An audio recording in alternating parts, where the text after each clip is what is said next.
Hello friends, मैं देवेन आर्य। आज हम बात करेंगे क्लास 12th की इंग्लिश फ्लेमिंगो के चैप्टर 4 द रेड ट्रैप के बारे में, जिसको लिखा है सेल्मा लेगरलॉफ ने। अब तक हमने इसके 2 पार्ट पढ़ लिए हैं, 2 पार्ट समझ लिए हैं। सेल्मा लेगरलॉफ जो कि स्वीडन की एक राइटर है, स्वीडन देश में ही एक जो है उन्होंने एक बड़ी विचित्र सी और इंटरेस्टिंग कहानी हमको बताई है। अब तक हमने दोनों पार्ट में पढ़ा है कि एक रेड ट्रैप सेलर होता है, यानी चूहेदानी बेचने वाला व्यक्ति होता है, जो चूहेदानी बेचकर और कुछ छोटी मोटी चोरियां कर कर अपना गुजारा करता है। एक दिन वो किसी गरीब किसान के 30 क्रोनर चुरा लेता है और सीधा जंगल में भाग जाता है। जंगल में वो रास्ता भटक जाता है, तभी उसे अचानक एक जो है पास में लोहे की कोई फैक्ट्री थी, वहां से लोहे कूटने की आवाज आती है और वो उस दिशा में चल देता है रात गुजारने के लिए। ठंड का मौसम है, वो किसी भट्टी के पास खड़ा हो जाता है, लेकिन तभी वहां पर उस आयरन वर्क्स का मालिक आता है और उसको कोई कैप्टन वगैरह समझ लेता है ना, पुराना परिचित समझ लेता है, क्योंकि उसके बड़े बड़े बाल हैं उसकी दाढ़ी के ऊपर और उसके कपड़े फटे हुए हैं, चिथड़ों में है, तो वो ठीक से पहचान नहीं पाता है और उससे कहता है कि आप मेरे साथ मेरे घर चलिए। लेकिन वो है ना डर के मारे बार बार वो सोचता है कि मेरे पास 30 क्रोनर है और ये व्यक्ति मेरे को पुलिस को दे सकता है, इसलिए वहां डर के मारे उसके साथ नहीं जाना चाहता है। लेकिन फिर भी वो बहुत जिद करता है और जिद करने के बावजूद भी जो हमारा रेड ट्रैप सेलर है, यानी जो चूहेदानी बेचने वाला व्यक्ति है, वो नहीं जाता है। अब आगे क्या होता है स्टोरी में हम पढ़ेंगे। बड़ी इंटरेस्टिंग सी स्टोरी है, मेरे साथ बने रहिएगा, बिना स्किप किए वीडियो को देखिएगा। चलिए, it was not more than half an hour before they heard the sound of carriage wheels outside the forge and a new guest came in, but this time it was not the iron master. अब क्या होता है, आधे घंटे बाद वापस से वो है ना जो आयरन वर्क्स का मालिक था वो उसको मनाना चाहता है, लेकिन वो नहीं जाता है। तो उसके ठीक आधे घंटे बाद फिर से वापस घोड़े गाड़ी के पहियों की आवाज आती है भट्टी के पास, उस फोर्ज के पास में, और एक नया मेहमान आता है। लेकिन इस बार आयरन मास्टर नहीं आता है, यानी कि वो जो मालिक था वो नहीं आता है। He had sent his daughter, उसकी लड़की को भेजता है, apparently hoping that she would have better powers of persuasion than he himself. हो सकता है उसके अंदर ये विचार हो कि परसुएशन के लिए, यानी किसी को मनाने के लिए मुझसे ज्यादा पावर या शक्ति मेरी लड़की में होगा, इसलिए वो उसकी लड़की को, उस व्यक्ति को मनाने के लिए भेजता है, अपने घर पर ले जाने के लिए। सी इंटर्ड फॉलोड बाई ए वैलिट। वैलिट का अर्थ होता है नौकर। जब नौकर हो और वो पुरुष नौकर हो तो उसको हम वैलिट कहते हैं। तो वहां आती है, उसके ठीक पीछे उसका एक नौकर भी है, carrying on his arm of big fur coat. उसके पास में वो जो नौकर है उसके हाथों में एक बड़ा सा फर का कोट है ना, बड़ा सा अच्छा सा कोट है ठंड से बचने के लिए। She was not at all pretty but seemed modest and quite Sai.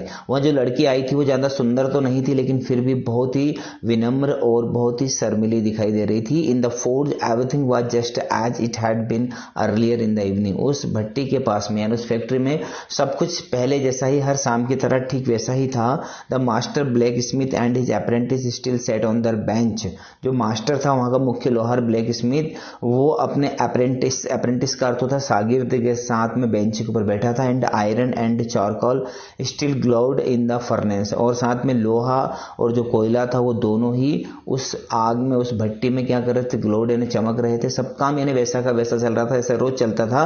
The stranger had, जो अजनबी था, वो क्या कर रहा था, स्ट्रेच्ड हिमसेल्फ। स्ट्रेच्ड का अर्थ होता है पसरा हुआ था, पसरा यानी फैला हुआ था। Himself out of the floor and lay with a piece of big iron under his head. उसने क्या किया था, वो नीचे फ्लोर यानी फर्श के ऊपर पड़ा हुआ था, पसरा हुआ था हाथ पैर फैलाकर, और उसने अपने सिर के नीचे तकिए के रूप में छोटा सा पिग आयरन रख लिया था, यानी कि जो कच्चा लोहा था उसको रख लिया था तकिए के रूप में। And his head pulled down over his eyes, और उसका जो हेड था वो उसकी आंखों की ओर नीचे खिंचा हुआ था, यानी कि ऐसे वो हेड को आंखों के ऊपर रखकर सो रहा था, पसरा हुआ पड़ा हुआ था ठंड के मारे भट्टी के पास में। As soon as the young girl caught sight of him, और जैसे उस नौजवान लड़की की, है ना, युवा लड़की की नजर उसके ऊपर पड़ी, सी वेंट अप, उसके पास गई, एंड लिफ्टेड हिज हेड, उसके हेड को ऊपर सरकाया। The man was evidently used to sleeping with one eye open. Evidently यानी कि प्राय, उस व्यक्ति को प्राय जैसे मान लो एक आंख खोलकर सोता है, ऐसे मतलब चौकन्ना होकर सोने की आदत थी। ही जम्प्ड अप एब्रप्टली, और वो बहुत बुरी तरह से, तीव्र गति से जंप उछला, जैसे उस लड़की ने उसके हेड को ऊपर उठाया वो बुरी तरह से उछला। And seemed to be quite frightened, थोड़ा सा डर गया कि ये कौन आई है और इसने मुझे क्यों उठाया। ठीक है, आगे बात करते हैं। माई नेम इज, अब जो लड़की आई थी उसने कहा कि मेरा जो नाम है वो एडला विल्मनसन है। क्या नाम बताया उसने? Edla Willmansson. Said the young girl, my father came home and said that you wanted to sleep here in the forge tonight. मेरे पिता ने कहा कि तुम आज रात यहीं पर गुजारना चाहते हो, इस भट्टी के पास ही। And then I asked permission to come and bring you home to us, और मैंने उनसे परमिशन मांगी कि मैं तुम्हें, है ना, अपने घर ले जाऊं। मतलब वो लड़की कहती है कि मुझे मेरे पिताजी ने भेजा है ना, तुम्हें ले जाने के लिए घर पर। आई एम सॉरी, मुझे बहुत दुख है captain, that you are having such a hard time, कि तुम्हारा इतना बुरा समय आ गया है। मतलब जो लड़की ने उस व्यक्ति की हालत देखी तो उस लड़की ने भी कहा कि कैप्टन मुझे बहुत दुख है कि तुम इतनी, है ना, बुरी स्थिति से गुजर रहे हो। She looked at him compassionately. Compassionately का अर्थ होता है बहुत ही सहानुभूतिपूर्ण तरीके से, मतलब जिस किसी के ऊपर दया आती है तो उसको कंपैशनेटली कहते हैं। तो उस लड़की ने उसको बहुत ही दया दृष्टि से देखा, विथ हर हैवी आईज, भारी आंखों से। And then she noticed that the man was afraid, इसके बाद उसने नोटिस किया कि ये व्यक्ति तो डरा हुआ है। Either he has stolen something or else he has escaped from jail, या तो इसने कोई चीज चुराई है या फिर ये जेल से भागा है। सी थॉट, उसने सोचा, एंड एडेड क्विकली, और बहुत जल्दी से उसने क्या बोला, यू मे बी श्योर, तुम आश्वस्त रहो captain, that you will be allowed to leave us just as freely as you came, कि तुम जिस स्वतंत्रता से हमारे साथ चलोगे उसी स्वतंत्रता से, उसी आजादी से हम तुमको छोड़ भी देंगे।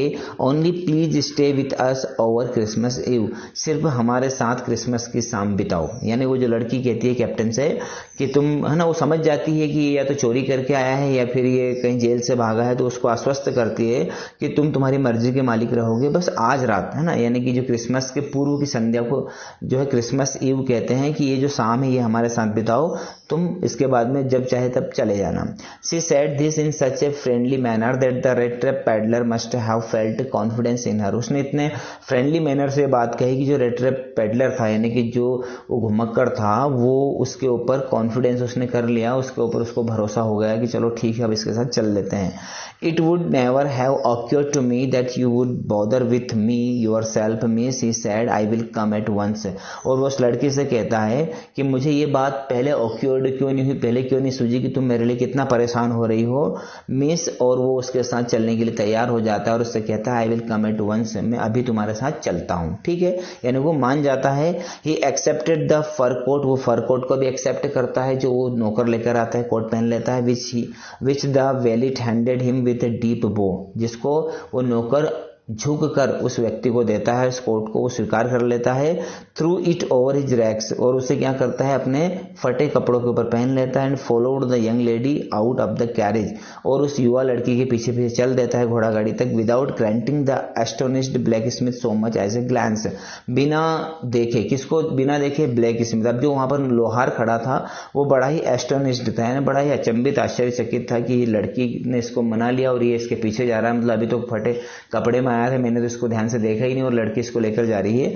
तो वो जो जा रहा था हमारा रेड ट्रैप सेलर, उसने उस लोहार के ऊपर ध्यान नहीं दिया, जो लोहार है ना बड़ा ही आश्चर्यचकित हो रहा था। But while he was riding up to the manor house he had evil forebodings, यानी फॉरवर्डिंग्स का अर्थ होता है कि मतलब कुछ बुराई उसको महसूस हो रहा था, एहसास हो रहा था। जब वो उस लड़की के साथ जा रहा था मैनर के घर पर, तो उसको एहसास हो रहा था कि वो जो ब्लैक स्मिथ था, जो लोहार उसका शागिर्द था, वो उसकी बुराई जरूर कर रहे होंगे। ये बात उसने सोच ली थी, है ना। आगे बढ़ते हैं। Why the devil did I take that fellow's money, अब वो सोचता है हमारा रेड ट्रैप सेलर कि मैंने ये शैतानपना क्यों किया, मुझे क्या सूझा था जो मैंने उस व्यक्ति के पैसे चुराए। ही thought now I am sitting in the trap and will never get out of it, अब मैं एक जाल में फंसने वाला हूं और इस जाल से बाहर नहीं निकल सकता। मतलब वो जा रहा था मैनर के घर पे तो सोच रहा था कि मुझे उस आदमी के, उस किसान के 30 करोड़ नहीं चुराने थे, मैंने वो चुरा कर बहुत बड़ी गलती की है, अब मैं किसी न किसी तरीके से फंस ही जाऊंगा और इससे नहीं निकल पाऊंगा। The next day was Christmas Eve, अगले दिन जो है क्रिसमस की संध्या थी। And when the iron master came into the dining room for breakfast, he probably thought with satisfaction of his old regimental comrade whom he had run across so unexpectedly. अब अगले सुबह जब क्रिसमस की ewe थी तो जो iron master था, यानी कि जो उस लोहे की फैक्ट्री का मालिक था, वो डाइनिंग रूम में आया नाश्ता करने के लिए, है ना, भोजन वाले कमरे में आया नाश्ता करने के लिए। और प्रोबेबली थॉट, और निश्चित रूप से संभवतः सोच रहा था सेटिस्फेक्शन के साथ में, संतुष्टि के साथ में क्या सोच रहा था कि जो मेरा पुराना रेजिमेंटल यानी सेना का जो मेरा, है ना, साथी था या जो कैप्टन था, वो है ना संयोगवश मुझे मिल गया, अब मेरे घर पर वो आया है। मतलब ऐसा सोच कर वो बड़ा खुश हो रहा था। First of all, we must see to it that he gets a little flesh on his bones, he said to his daughter who was busy at the table. अब उसकी जो लड़की थी वो नाश्ता लगाने में, टेबल के ऊपर नाश्ता लगाने में बिजी थी, उसको वो बोलता है कि फर्स्ट ऑफ ऑल, सबसे पहले तो हमें ये देखना है कि उसके है ना बोन से यानी कि उसकी हड्डियों के ऊपर थोड़ा सा लिटिल फ्लेश, फ्लेश यानी मांस से चढ़ जाए। यानी वो उसकी लड़की से कहता है कि पहले हमें ये देखना है कि उस लड़के, उस जो आदमी आया है उसके ऊपर थोड़ा सा मांस से चढ़ जाए, यानी वो कुछ खा पी ले, थोड़ा सा तरोताजा हो जाए, क्योंकि वो बहुत ही है ना अभागी हालत में था। And then we must see that he gets something else to do than to run around the country selling rat traps. इसके बाद में हमको ये भी देखना है कि वहाँ इस देश में, इस कंट्री में रेड ट्रैप सेलिंग जो करता है यानी चूहेदानी बेचने के अलावा कोई दूसरा काम करना शुरू कर दे। मतलब वो अपनी लड़की से विचार करता है कि पहले तो हमें उसके थोड़ी आवभगत करनी है, इसके बाद में उसका ये वाला धंधा है ना, ये छुड़वाना, ये जो बड़ा ही ओल्ड सा बहुत ही बेकार सा धंधा वो कर रहा है, इसको छुड़वाना है। दोनों ऐसी बात करते हैं। अब उसकी लड़की कहती है it is clear that things have gone downhill with him as badly as that. उसकी लड़की कहती है कि उसके साथ चीजें बहुत बुरी हुई है ना, बहुत बुरी जो है उसकी किस्मत रही है। said the daughter, last night I did not think there was anything about him to show that he had once been an educated man. और वो कहती है कि पिछली रात को जब मैंने उसको देखा तो मुझे ऐसा बिल्कुल भी नहीं लगा कि ये कभी न कभी पढ़ा लिखा व्यक्ति रहा होगा। मतलब उस लड़की ने ये महसूस किया कि पिछली रात को जब मैंने उस व्यक्ति को देखा तो मुझे ऐसा लगा कि ये किसी सेना वेना में नहीं रहा होगा, ये तो बचपन से मेरे को ऐसा लग रहा है ना। तो उसने कहा कि मेरे को ऐसा लगता ही नहीं कभी कुछ पढ़ा लिखा होगा। अब उसके पिता ने कहा कि यू मस्ट हैव पेशेंस, तुम्हें थोड़ा धैर्य रखना चाहिए my little girl, said the father as soon as he gets clean and dressed up. और जैसे ही वो क्लीन हो जाएगा, क्लीन यानी कि वो अच्छा ठीक से नहा धो लेगा और अच्छे कपड़े पहन लेगा, you will see something different, तो तुम्हें वो अलग सा ही नजर आएगा। Last night he was naturally embarrassed, पिछली रात को बहुत बुरी तरह से एम्बेरस था, मतलब बड़ा ही शर्मिंदगी में था। The tramp manners will fall away from him with the tramp clothes. अब जो वो आवारगी के लक्षण है उसके, है ना, जो घुमक्कड़ के या फटीचर के जो लक्षण है उसके, उन फटीचर कपड़ों के साथ ही वो भी चले जाएंगे। यानी जैसे ही वो साफ सुथरा हो जाएगा, नहा धो लेगा, अच्छे कपड़े पहन लेगा, तो वो आवारा या घुमक्कड़ नहीं लगेगा। ये बात वो व्यक्ति उसकी लड़की से बोलता है। अब क्या होता है, just as he said this the door open, जैसा वो ऐसा कह रहा था अपनी लड़की से, उसी समय दरवाजा खुलता है। एंड द स्ट्रेंजर इंटर्ड, और वो जो अजनबी वो लड़की लेकर आई थी उस व्यक्ति को जिसके बारे में वो बात कर रहे थे, वो आता है उनके पास में। Yes now he was truly clean, हाँ वो बिल्कुल साफ था। एंड वेल ड्रेस्ड, बहुत अच्छे उसने कपड़े पहने थे। The valet had bathed him, cut his hair and shaved him, जो नौकर था उसने उसको नहला दिया था, उसके जो है बाल काट दिए थे और उसकी जो दाढ़ी वगैरह बना दी थी। लेकिन मोर ओवर फिर भी he was dressed in a good looking suit of clothes which belong to the iron master, उसने जो कपड़े पहने थे बहुत अच्छे से शानदार से, वो किसके थे, आयरन मास्टर के थे। ही वोर ए व्हाइट शर्ट, उसने एक सफेद शर्ट पहनी थी। And a starched collar and whole shoes, उसने जो है एक जो अच्छी डिजाइन की हुई कॉलर भी उसकी शर्ट में थी और उसने साबुत जूते भी पहने थे। मतलब अब जो वो व्यक्ति फटीचर था वो बिल्कुल नहा धोकर दाढ़ी वाड़ी बनाकर अच्छा फ्रेश होकर कोट टाई पहनकर सामने आता है, अच्छे जूते पहनकर आता है। But although his guest was now so well groomed, लेकिन यद्यपि उसका जो गेस्ट था, उस आयरन मास्टर ने जो मालिक था उस लोहे की फैक्ट्री का, उसका जो गेस्ट था वो बहुत ही वेल ग्रूम्ड था। वेल ग्रूम्ड यानी अच्छी तरह से दूल्हे की तरह सजा हुआ था। The iron master did not seem pleased, लेकिन फिर भी उसको देखकर आयरन मास्टर खुश नहीं हुआ। अब क्यों नहीं हुआ, पीछे कारण जानिए। He looked at him with puckered bro, puckered bro का अर्थ होता है भौहें तान कर, मतलब आंखें, मतलब है ना आंखें फाड़ फाड़ के उसको देख रहा था। And it was easy to understand that when he had seen the strange fellow in the uncertain reflection from the furnace he might have made a mistake. और क्यों देख रहा था, क्योंकि ये स्वाभाविक था कि जब रात को उसने भट्टी के उजाले में उस व्यक्ति को देखा था तो उसको देखने में गलती हो गई थी कि ये वही व्यक्ति नहीं है, ये वो कैप्टन नहीं है। ये बात आयरन मास्टर को समझ में आ गई थी। बट दैट नाउ, लेकिन अब when he stood there in broad daylight, लेकिन अब वो दिन के उजाले में उसके सामने खड़ा था। It was impossible to mistake him for an old acquaintance, वहां उसको पुराना परिचित समझने की गलती नहीं कर सकता था। यानी वो समझ गया था कि ये वो व्यक्ति नहीं है जिसको हम जो समझकर जो है कैप्टन समझकर अपने घर ले आए थे, है ना। तो what does this mean, he thundered, thundered का अर्थ होता है थंडर्ड, सॉरी ये थंडर्ड का अर्थ होता है कि गरजा, है ना, गर्जना की उसने, क्या गर्जना की उस व्यक्ति ने, उस आयरन मास्टर ने, उसने बोला कि ये क्या है, इसका क्या मतलब हुआ, मतलब तुम क्यों आए मेरे घर पे, जब तुम वो व्यक्ति नहीं थे तुम क्यों आए। तो स्ट्रेंजर ने कहा, stranger made no attempt to dissimulate, dissimulate का अर्थ होता है कि किसी भी चीज को छुपाना, तो अटेम्प्ट नहीं किया उसने, क्या अटेम्प्ट नहीं किया, उस बात को छुपाने का, है ना, या किसी फैक्ट को दबाने का उसने प्रयास नहीं किया उस अजनबी ने। He saw at once that the splendour had come to an end, और उसने क्या देखा कि अब जो स्प्लेंडर थी, यानी जो शान शौकत अपने को मिल रही थी, है ना, जो वैभव अपने को मिल रहा था, वो सारी चीजें अब खत्म होने को आई है।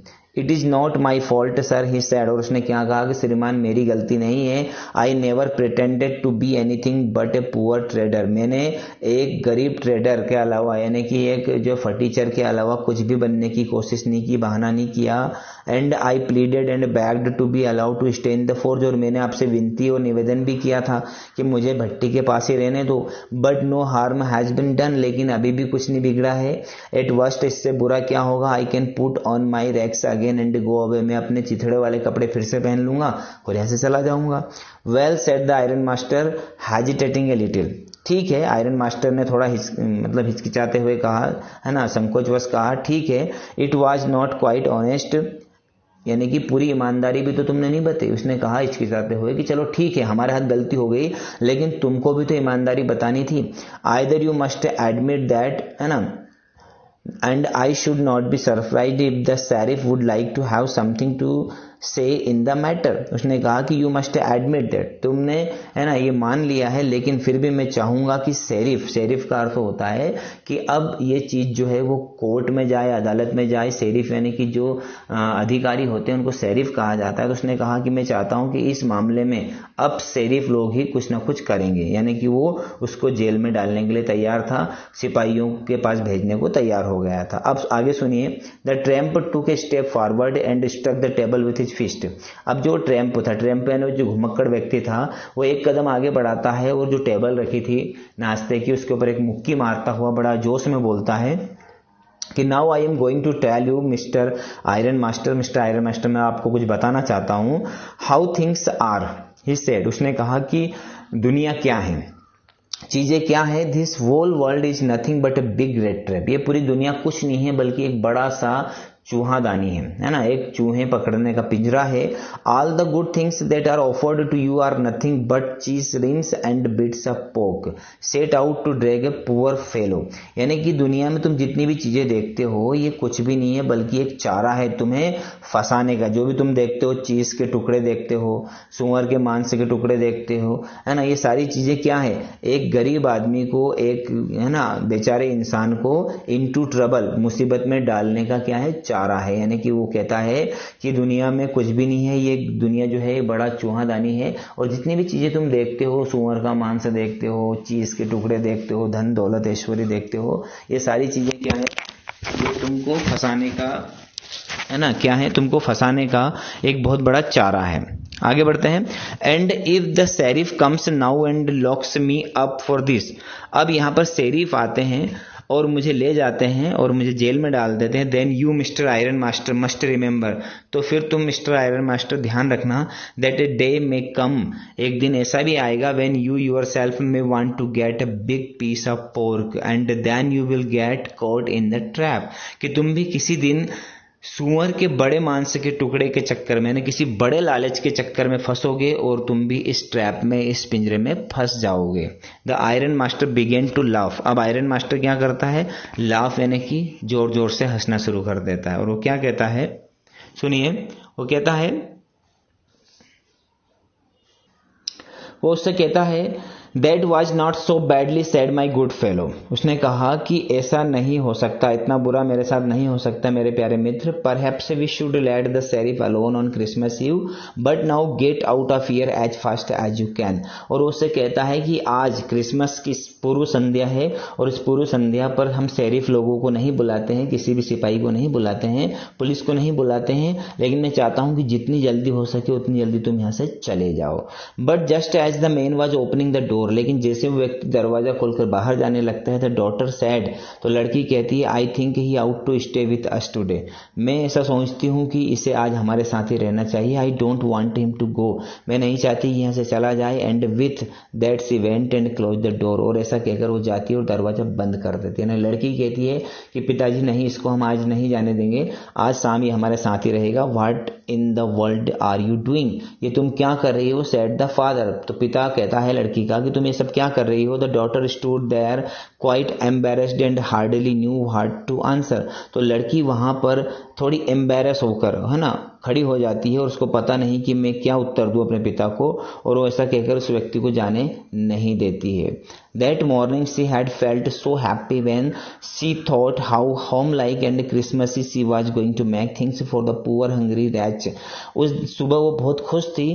क्यों खुश थी, क्योंकि वहाँ एक मतलब अपने घर के जैसे मेंबर की तरह और क्रिसमसी यानी कि किसी क्रिसमस पर आए हुए मेहमान की तरह उस अभागे व्यक्ति, उस गरीब व्यक्ति के सारी चीजें बना रही थी, है ना। She could not get away from the idea all at once, और वहाँ इस विचार को एकदम से जाने नहीं देना चाहती थी। And that was why she had interceded for the vagabond, और इसी कारण से वहाँ इंटरसेडेड कर रही थी। इंटरसेडेड यानी कि इन सारी चीजों के बीच में निवेदन कर रही थी उस वेगाबॉन्ड, उस घुमक्कड़ व्यक्ति के लिए कि इसको हम आज नहीं जाने देते हैं, क्योंकि वो सुबह से सारी तैयारियां कर रही थी, उस वेगाबॉन्ड को एक मेहमान समझ रही थी और वो सोच रही थी कि हम क्रिसमस बहुत अच्छे से मनाएंगे।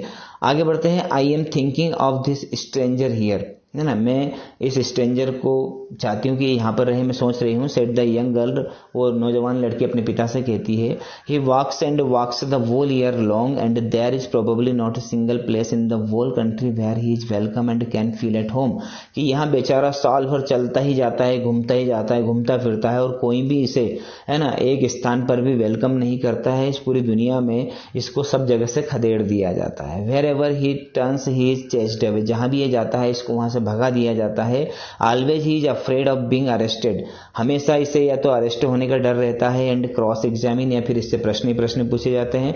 आई should like to have him enjoy a day of peace with us here, just one in the whole year, मैं चाहती हूँ कि यहाँ पूरे साल में, है ना, एक दिन शांति से खुशी से हमारे साथ बिताए, सिर्फ एक दिन, इस पूरे साल में एक दिन। इस लड़की को हमदर्दी होती है कि इस घुमक्कड़ को सब जगह से खदेड़ दिया जाता है, सब जगह से भगा देते हैं। मैं चाहती हूँ कि कम से कम एक दिन तो, है ना, क्रिसमस वाले दिन तो कम से कम हमारे साथ रहे, शांति से रहे, प्यार से रहे।